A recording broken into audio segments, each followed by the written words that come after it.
وہ بے وفائی میں اس حد تک گیا کہ پلکوں پہ ٹھہرے آنسوں کی طرح گر گیا۔ سنا تھا فاصلوں میں کچھ درد چھپے ہوتے ہیں، مگر وہ تو خاموشیوں میں بھی زہر بھر گیا۔ نہ کوئی شکوہ نہ کوئی صدا، بس خاموشی سے میری دنیا ہی بدل گیا۔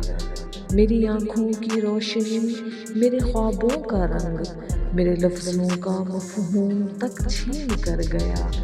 وہ جسے میں نے دعا میں مانگا برسوں، وہی میرے دل کو بد دعا دے کر گیا۔ میرے اعتبار کی عمارت جو میں نے عمروں میں بنائی، وہ پل بھر میں ایک جھوٹ سے وہ گرا گیا۔ اب نہ کوئی چراغ ہے نہ امید کی لو، وہ جدائی کا موسم ہر شے میں بھر گیا۔